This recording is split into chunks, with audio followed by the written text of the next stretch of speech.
कि बाबा साहब का फोटो लगा करके तू दुनिया को बेवकूफ बनाने का काम कर रहा है। आरक्षण तूने खत्म कर दिया, अपने सारी बिरादरी के, बनिया बिरादरी के लोगों को ठेका दे दिया खून चूसने के लिए, और आज दिल्ली में 5.5 लाख वैकेंसी खाली पड़ी है, उनको भरने का नाम नहीं ले रहा, कच्चे कर्मचारियों को पक्का नहीं कर रहा और सारा आरक्षण समाप्त कर दिया। जब न बचेगा बांस और ना बजेगी बांसुरी, इसका मतलब ये हुआ कि जब तुमने कहीं वैकेंसी निकाली ही नहीं।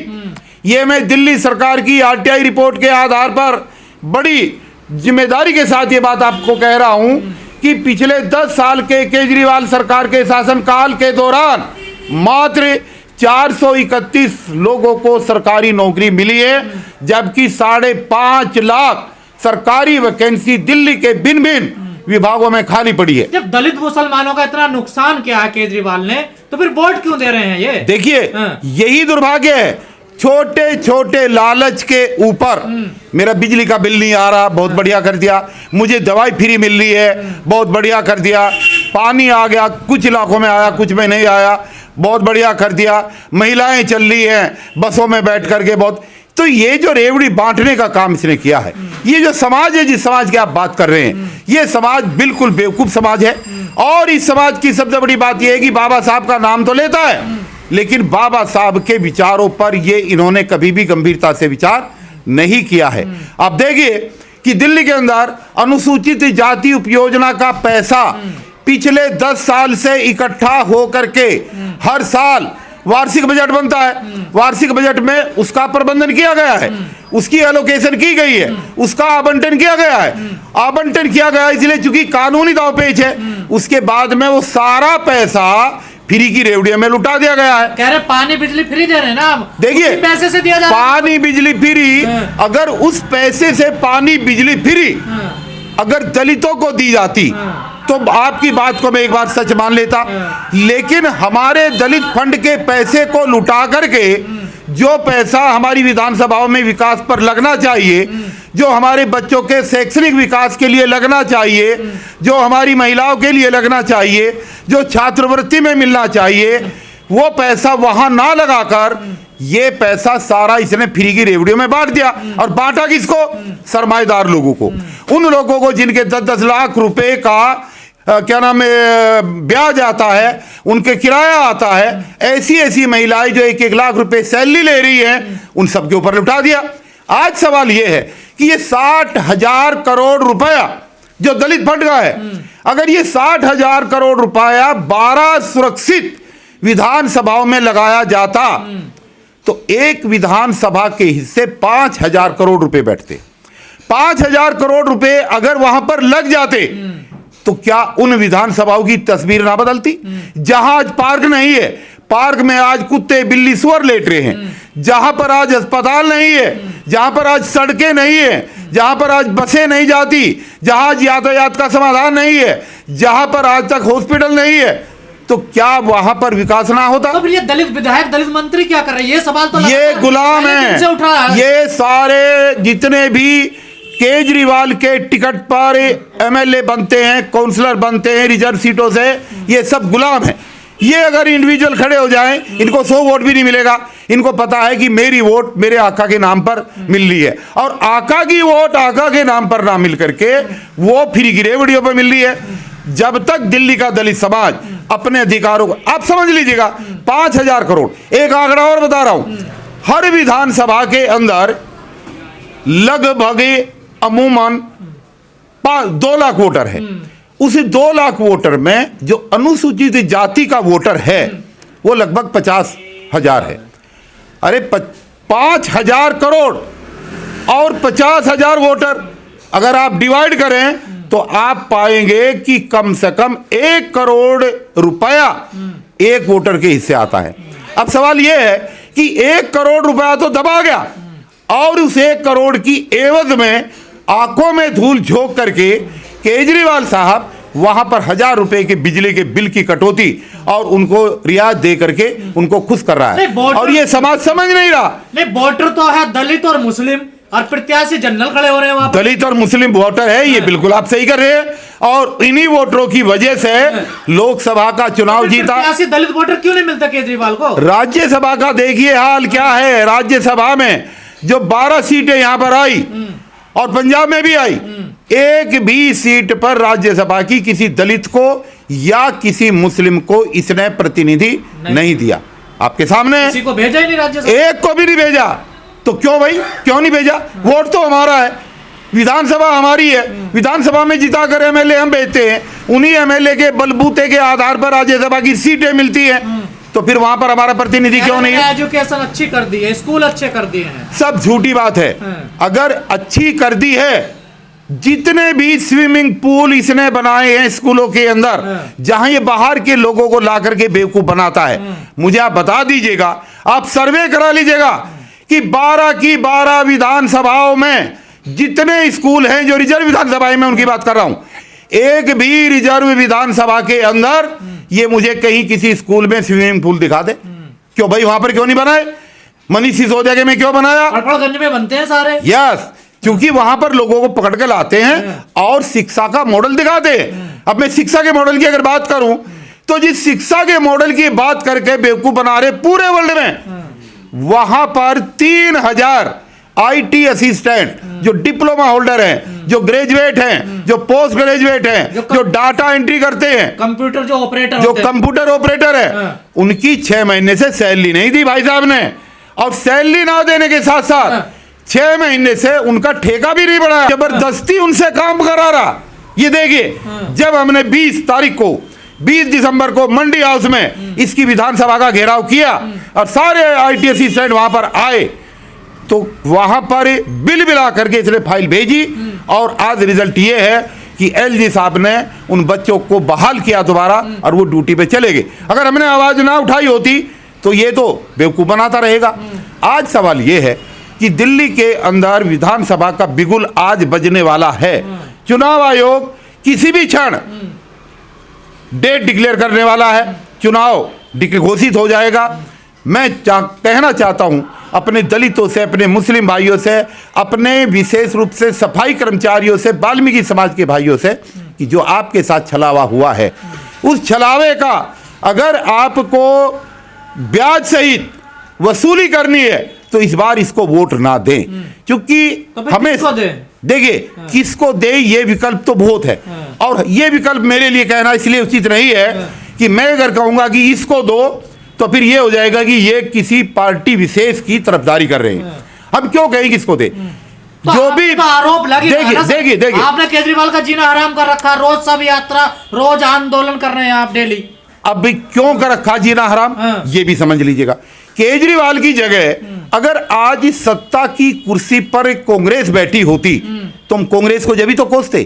कांग्रेस दिल्ली के अंदर न तो लोकसभा में है, मतलब न तो केंद्र की सरकार में है, ना राज्य की सरकार में है, और न ही एमसीडी के स्तर पर है। तो जब वो है ही नहीं तो उसके खिलाफ आंदोलन कैसे करें? और भाजपा की जहां तक बात है, दिल्ली विधानसभा में 93 के अंदर चुनाव की शुरुआत हुई, तब भाजपा की सरकार बनी। तब से लेकर के आज तक 32 साल तक भाजपा की सरकार दिल्ली में कभी नहीं बनी। तो भाजपा को क्या कसूरवार ठहराओगे? भाई कसूरवार तो कि बीजेपी के इशारे पे डीसी कपिल ने दिल्ली में आंदोलन छेड़ रखा। कहने वाले कुछ भी कहे, हमने कभी किसी को नहीं कहा कि आप बीजेपी को वोट दो। हमारा झगड़ा, हमारी लड़ाई, हमारी विचारधारा, जिसको हमने वोट दिया है, जिसको हमने मुख्यमंत्री बनाया है, जिसको विश्व रिकॉर्ड जीत के साथ हम जिता करके लाए हैं, उसी के खिलाफ हम आंदोलन करेंगे निश्चित रूप से। उसके अलावा हम आंदोलन किसके खिलाफ करें? आज सवाल यह है, देखिए एक बड़ा दिलचस्प चीज चल रही है, मैं आपके चैनल के माध्यम से कहना चाहता हूं। केजरीवाल जी कहते हैं कि भाजपा मुझे काम नहीं करने दे रही, एलजी मुझे काम नहीं करने दे रहा।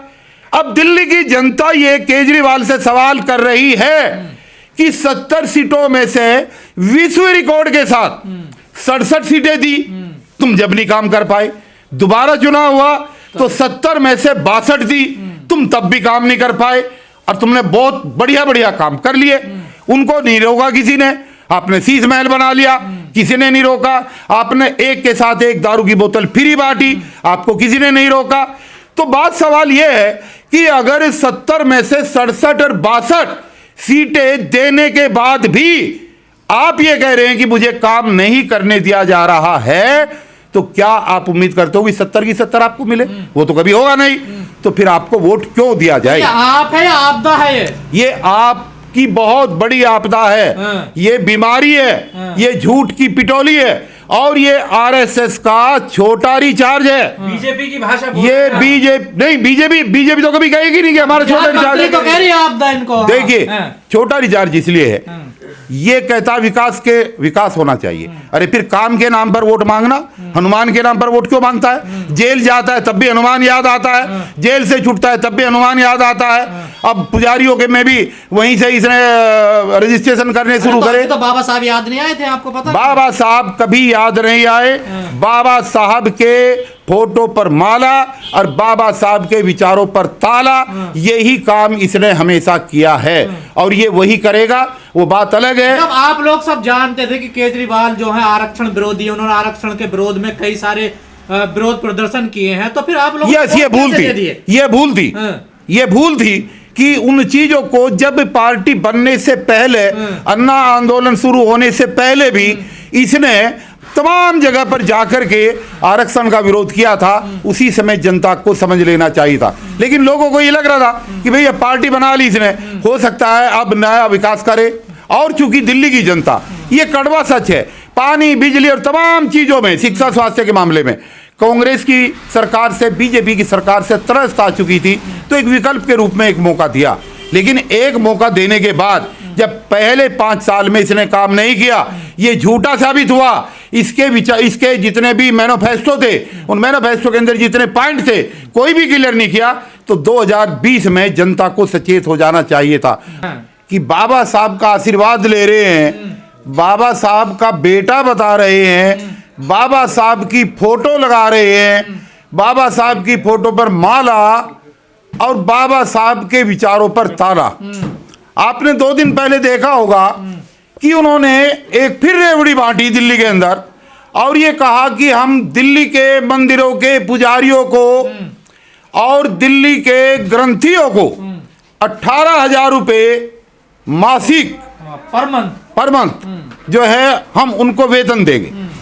अब मैं ये जानना चाहता हूं, आप ही की बात से शुरुआत हो रही है कि अगर बाबा साहब का अपने आप को बेटा बता रहे हैं केजरीवाल जी, तो क्या केजरीवाल को यह मालूम नहीं है कि बाबा साहब का धर्म कौन सा था? बाबा साहब का धर्म था बौद्ध धर्म, उन्होंने अपनाया। आज दिल्ली के अंदर 500 बौद्ध विहार हैं, जहां पर बौद्ध विहारों के अंदर बाबा साहब के धर्म का प्रचार और प्रसार किया जाता है। वहां पर भिक्षु रहते हैं, भिक्षु घर घर जाकर के बौद्ध धर्म का प्रचार करते हैं। आखिर जब ये इन्होंने ऐलान किया तो उस समय पे बौद्ध विहारों के अंदर रहने वाले भिक्षुओं के लिए ऐलान क्यों नहीं किया? दिल्ली के अंदर जितने चर्च हैं, उन चर्च के अंदर जो रहते हैं पादरी रहते हैं, और वो जो वहां पर क्रिश्चियन धर्म का प्रचार करते हैं, उनको वो भी तो वोटर हैं भाई दिल्ली के, उनका नाम क्यों नहीं लिया? दिल्ली के अंदर लगभग 2600 मस्जिदें हैं, उन मस्जिदों के इमामों के लिए क्यों नहीं कहा? जबकि ये तो ऐलान पहले हो चुका था। और इमामों की बात तो छोड़ दीजिएगा, जो मस्जिदें वक्फ बोर्ड के अंतर्गत आती हैं, वहां के जो इमाम हैं, उन इमामों का 18 महीने से तू वेतन नहीं दे रहा। अपने संगठन के प्लेटफार्म के माध्यम से ठेकेदारी हटाओ राष्ट्रीय संयुक्त मोर्चा और राष्ट्रीय भागीदारी मोर्चे के प्लेटफार्म के माध्यम से पिछले 5 साल से लगातार आंदोलन चला रहे हैं, और इसके खिलाफ जो है इसकी वायदा खिलाफी की सब यात्रा निकाल रहे हैं। जनता समझेगी तो अच्छी बात है, नहीं समझेगी तो फिर इनको झाड़ू ही लगेगा, और इसके अलावा इनका कोई इलाज नहीं है। अभी कल हमने देवली विधानसभा के अंदर सब यात्रा निकाली, अब अगली सब यात्रा जल्दी ही दूसरी विधानसभा पे हम निकालेंगे, और लगातार 30 दिन तक हमें कोई काम नहीं है। हम तमाम रिजर्व विधानसभाएं और विशेष रूप से जो मुस्लिम बाहुल्य विधानसभाएं हैं, इन 30 की 30 विधानसभाओं पर केजरीवाल की वायदा खिलाफी की सब यात्रा जोरदार तरीके से निकालेंगे, और जनता से अपील करेंगे कि इस बार इस बहरूपियों को वोट ना दें। और इसको वोट देने का मतलब है एक तानाशाह को पैदा करना, एक बेईमान को पैदा करना, एक महाभ्रष्ट को पैदा करना, जिसने आरक्षण लूट लिया, जिसने दलितों को लूट लिया, जिसने मुस्लिमों को लूट लिया, जिसने तबलीगी जमात के ऊपर उंगली उठाई, जिसने शाहीनबाग के लिए ये कहा कि अगर 24 घंटे के लिए पुलिस मुझे दे दे तो मैं वहाँ का टेंट उखड़वा दूंगा। इन चीज़ों को जनता भूली नहीं है। तो हम तो लोगों को यही आह्वान कर रहे हैं कि आप लोग जो है उस चक्र से बाहर निकलिए और चक्र से बाहर निकल करके एक बार अपनी विधानसभा में, हम किसी पार्टी की बात नहीं कर रहे हैं, अरे एक विधानसभा में जितने प्रत्याशी खड़े हैं वो चाहे किसी भी जाति का है, किसी भी धर्म का है, किसी भी पार्टी का है, अच्छे प्रत्याशी का चुनाव करो, उसको जिता करके भेजो जो संविधान के दायरे में काम करे और सबको सबका हक दे। भागीदारी का मतलब यही है कि सबको सबका हक मिलना चाहिए।